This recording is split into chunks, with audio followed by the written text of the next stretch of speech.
Well, good morning, a few people that are here and everybody watching at home later today. We've got a few announcements we're going to kick off service with this morning. First of all, next Sunday is July 12th, and that is our drive-through baby shower for Hillary Berkey and the upcoming baby Berkey.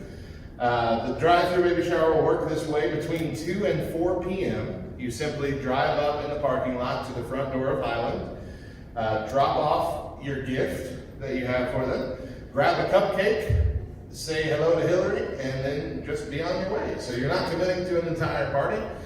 You're just dropping by, having a quick experience, being a blessing to the Berkeys, and heading on out. The Berkeys are registered at Target and Amazon, but would also appreciate gifts of diapers or gift cards. You can find their registry links on the church Facebook page. A couple other announcements. We want to continue to encourage people to join us on Wednesday night for our prayer service, our power hour. We meet at 6 p.m. and lasts till usually a little bit before 7 o'clock. And we start off with worship, we have a devotional time, and then we spend a good chunk of that time praying specifically for prayer requests in our church, our community, and our nation. So we are encouraging you to join us for that on Wednesday nights. During this time, and probably for the foreseeable future, we will not be passing any kind of offering plate. And so there are several ways that you can still give your tithes and offerings. You can do that by mailing them in here to 2201 North Main Street here in Clovis. You can do that by dropping off your offering in the offering towers that are on either side of the sound booth on your way out. Or you can use the Tithely apps, which you can download Tithely on your phone, which all you have to do is search for Highland Clovis, and then it'll pull that up, and you can save that then as you make your profile. Or for an even easier experience, you can just go to highlandclovis.com/give, and you'll be able to give that way. Quick reminder that the only bathroom that we have open currently is in the office hallway right through this door, so you can make your way that way if you need to use it. And beyond that, I think that's all that I have. So I'll pass it off to Dr. Johnny Funderburg.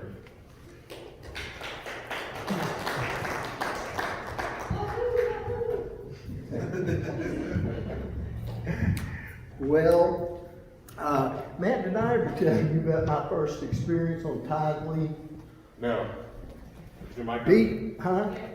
Be sure, is it not on? It is. Okay. Be sure, if you use that app, that you first search for Highland Baptist Church in Clovis.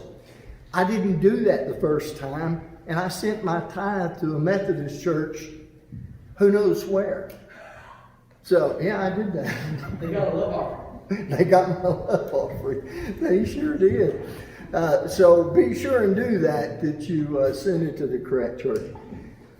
I know that the warnings are, of course, back up, and they're high about the virus, and I don't blame people at all if they feel more comfortable being at home. We're going to run our Facebook Live for possibly from now on, but most certainly for the time period we're in now. But we are going to hold services every Sunday, and hope that you all can come. Just keep seeking God's mercy in all of this, and may we be able to get back to being able to congregate together as we wish as before. But again, may the Lord bless you today, and I am very, very glad that you're here.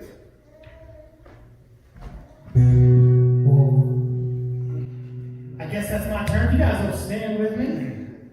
We're going to praise the Lord.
your forgiveness.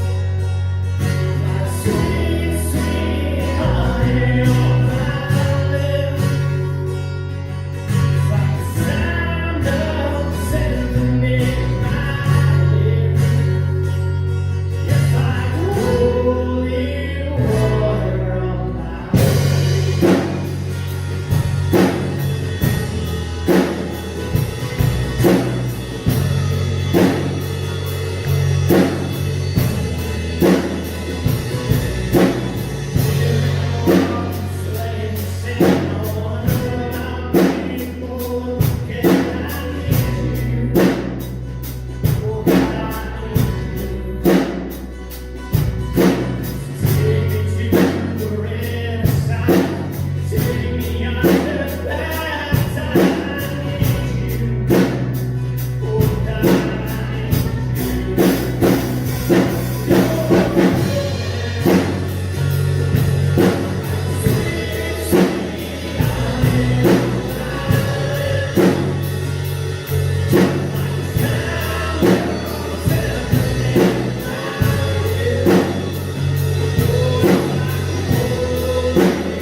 God, me every day is the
Last Sunday, I told you about John Berkey and the trouble he was having being in the hospital and the 3 surgeries.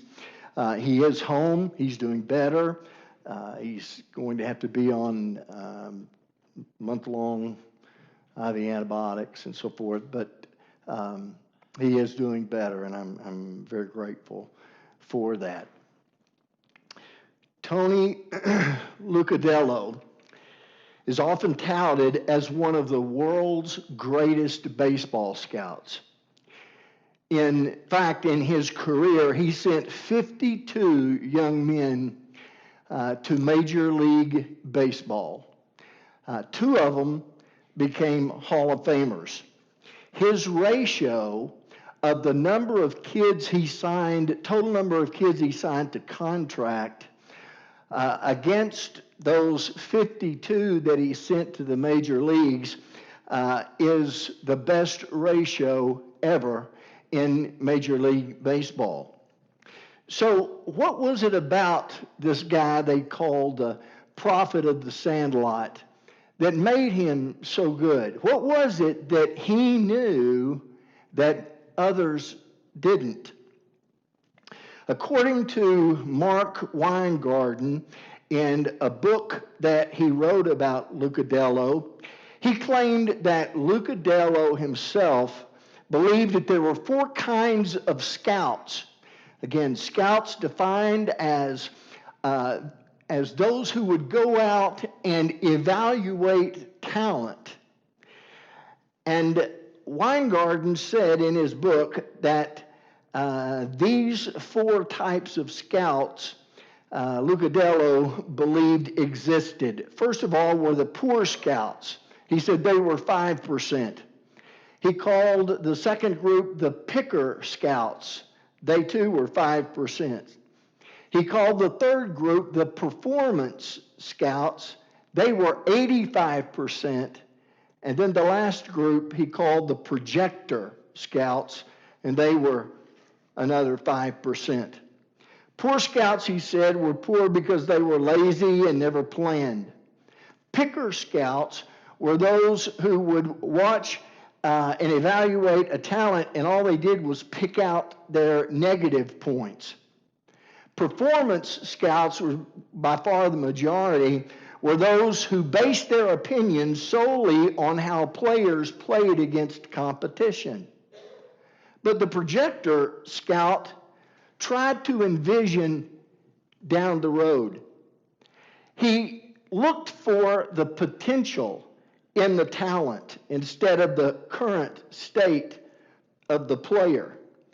Therefore, Lucadello literally looked for different things in the people he was evaluating than did his other colleagues. The player, of course, Lucadello said, had to have talent. Beyond that, he looked for things like a player's attitude, his coachability, his ability to get along with others. Because Lucadello knew that if the guy had a quirk in his throw or a hitch in his swing, that good coaching could and likely would correct those simple flaws. Lucadello tried to look into the future and determine if this player had potential for greatness.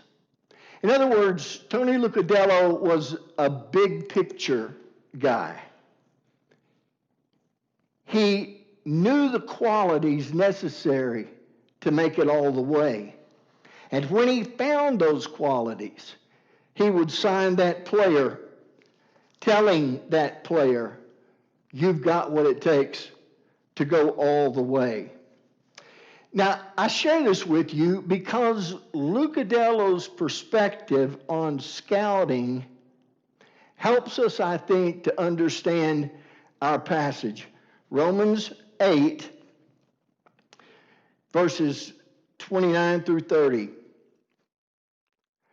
For whom God foreknew, he also predestined to be conformed to the image of his Son, so that Jesus might be the firstborn born among many brethren. Moreover, whom he predestined, these he also called. Whom he called, he also justified. And whom he justified, these he also glorified. Now, we have been looking at these 5 fabulous, valuable verbs that give us a picture of our lives from heaven's perspective. In these 5 fabulous verbs, the first is foreknew. The idea of God foreknowing us is this, that in eternity past, God saw us. But it's more than just a physical seeing. God saw us. He loved us. He placed his hand upon us, and he began to draw us unto himself at some specific point in time in eternity past. That has happened to you and to me. But he goes on. He says not only did he foreknow us, but he has predestined us. Now, please get hold of this. The term predestined means to determine beforehand, to decree, or to cause to happen. It's made up of 2 words, destined, which means to develop as an intended plan, and pre, which means before. In other words, here's what Paul is saying. He is saying that before you were born, God had already decreed this plan in your life. He didn't consult you or me. He spoke it into existence in absolute truth, and it will be coming true in your life. Predestined. It's a life described from how God sees you. He saw you and loved you, began to draw you, and then he decreed this plan into your life. This is your life and mine from a theological, from a doctrinal, from a spiritual, from a holy and eternal perspective. In other words, it is absolute truth. What I'm sharing with you is true in your life, whether you realize it or not. It is true over your life, whether you will accept it or not. Because God has decreed it to be done at some point in eternity past. Predestined. The decree was created. It was recorded in the annals of heaven. It is the holy pronouncement that governs our lives. Absolutely, God has given us some freedom, limited freedom, in this decreed plan over our lives. In fact, the word predestined actually came from a word that originally meant boundaries. That God has spoken boundaries over us. That it's happening in your life right now. To understand it is to understand you and your life better than you ever have before. There is a predetermined plan that God is executing and releasing in your life as we speak. So what is this plan? What is this ruling, governing dictate of God over our lives. What did he predetermine us to be? He predetermined that we be conformed to the image of his Son. That is occurring in your life. The word conformed is a rare term. In fact, it's only used 2 times in the Bible. It means to become like. It's used in Romans 8, 29, 30, our passage, to be conformed into the image of Jesus. But it's also used in Philippians 3, 21, when the Bible tells us that the Lord will transform our lowly bodies that it may be conformed to his glorious body. So, either in life or in death, this pronouncement is the same. Now, we know that when we die, God conforming us into his image, literally his bodily form, happens instantaneously. But it doesn't happen that way in this life, does it? We're conformed instantly at death. In life, we're conformed little by little by little by little. It's hard. I know you go through periods of feeling so spiritually stuck, feeling that God is simply not listening. Times when you wonder if he will ever answer another prayer. It gets hard to even remember the last time God worked in your life, and it feels inside as if he has forgotten us, abandoned us. It's so easy to get overwhelmed in this life. It is. It is for me. I'm sure it is for you. We all have different pressure points and buttons to push, but the enemy enjoys playing that game. And sometimes all we see is just right now. We've got the blinders where we are so embroiled on in the things of now that we have lost that big picture perspective.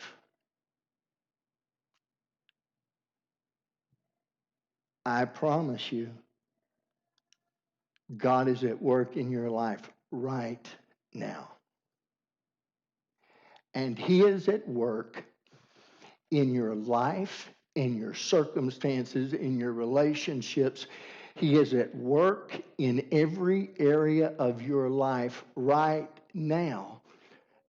Not necessarily to give you a wonderful miracle in the time and now, which could be, but his primary concern, his original dictate, plan for our lives is to conform us into the image of his Son.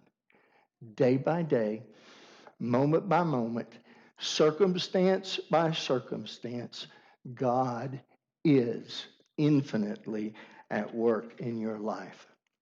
You know, for as long as I can remember, as long as I've been a believer in ministry, I've always heard that God had 2 different plans, or 2 types of plans.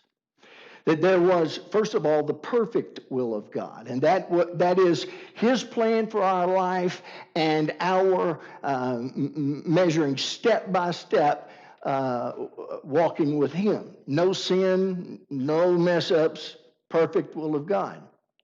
But God also has his permissive will, where he will allow us to make mistakes. He will allow the sin and failures to forgive us and then reestablish us on the journey. But somebody somewhere forgot to mention the permanent will of God. And that is that he is forever at work in your life, conforming you to the image of his Son. How does this affect us? It affects us in these ways. First, educationally. The fact that God is sovereignly at work governing his plan over your life will affect you educationally. Not scholastic education, spiritual education. Just accept it. For the rest of your life, the Holy Spirit of God is going to be at work changing the way that you think. He is going to be at work for the rest of our lives, calling out deception and lies and replacing it with holy truth. It's happening now. It will continue to happen because it is an absolutely integral part of this overall plan of God, conforming you to the image of Jesus. It's integral to God accomplishing that purpose. Think about it this way. The Bible says over and over again that we are not to be of this world, that we are to put aside or live such a way to honor God and set up treasures in heaven and not treasures of this world. The Bible tells us that if we are a friend to the world, we are an enemy to God. So there is this great line of distinction between the world and the believer, between the way the world thinks and operates and its priorities and its governing thoughts and the believers. When Jesus first came to earth, he taught the Sermon on the Mount, Matthew 5-7. And in that sermon, he spoke of the Beatitudes. He told the people things they thought crazy, that you would be blessed if you were poor in spirit, if you mourned, if you were meek, if you hungered and thirst, were merciful, a peacemaker, or persecuted in this life. You are blessed. That makes no sense to the world. He spoke about it's not just the wrong deed, but the wrong thought is sinful. They didn't know that. He said he hated divorce, that we were to love our enemies, that we're to stop worrying, laying up treasures in heaven. In prayer, we're not to give up, but keep asking, seeking, and knocking. And these are teachings from one sermon of Jesus. He revolutionized the way people thought. And he's doing the same thing in your life right now. He's changing and will forever in this life be changing the way that you think, not only educationally, but emotionally. The fact that God is working sovereignly, a dictate in your life, I'm telling you, if you will cooperate with him, it will change you emotionally. Not so much in the way you feel, but in the passions of your heart. Cooperating with God will find our lives changing, as did Peter's. Peter, the guy that denied the Lord 3 times, was in the same guy that preached to government officials without fear, that was crucified at Rome upside down on a cross because he refused to be crucified right side up.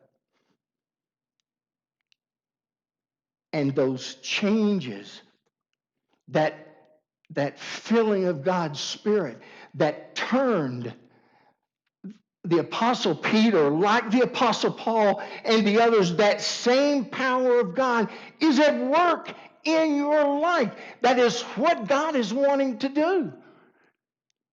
Conforming us to the image of Jesus means changing the passions that we have. It also means it will change us ethically. It's no secret that our relationship with God ought to change our lives. But it's not in a robotic type discipline or a spirit of such harsh structure. No. Our relationship with the Father will change the way we live because of his love and forgiveness to us. And because he changes those passions, our lives will change. They will change. But it starts at the core of surrender. And then finally, it affects us eternally.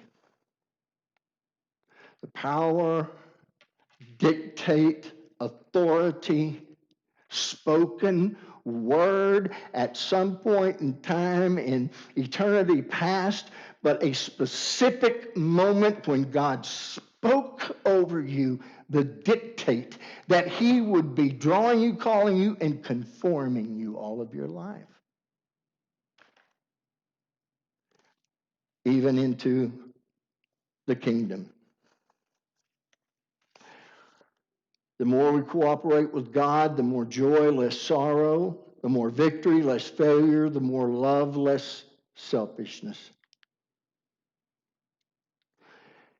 It was said of Tony Lucadello that he evaluated talent through rose-colored glasses. God looks at you, if we could borrow that picture, he looks at us with rose-colored glasses. A certain prism as to his dictate, as to how we are conforming to the image of Jesus. This will continue for the rest of our lives because God dictated it some point in time in eternity past. That is just as cool as it gets. You bow your heads with me, please. Father, each of us knows this morning that there are areas in our lives that you want to deal with, that you want to conform, that you want to shape. And we know that you're working on those. And because this is your deal, we won't ever give up. We won't continue to give in. But we will seek to fulfill the driving dictate over our lives. Conform us to the image of Jesus. I pray. Let's stand for just a moment, and as John plays, I just want to give you an opportunity. If there is driving spiritual issue on your heart, don't leave until we can pray with you. All right? John leads, please.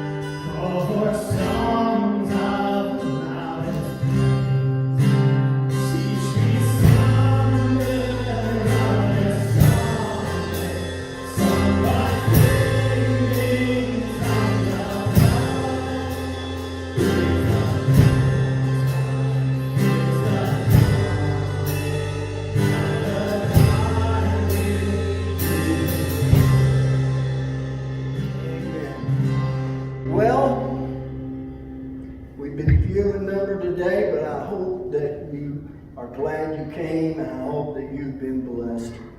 And I truly pray that God will protect each of us as we walk through these days, that He will protect our loved ones, and that God's mercy will bring an end to it very soon.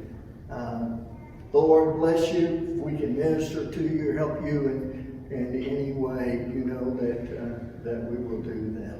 So may you have a very blessed week. Thank you for coming. You're dismissed. Yo!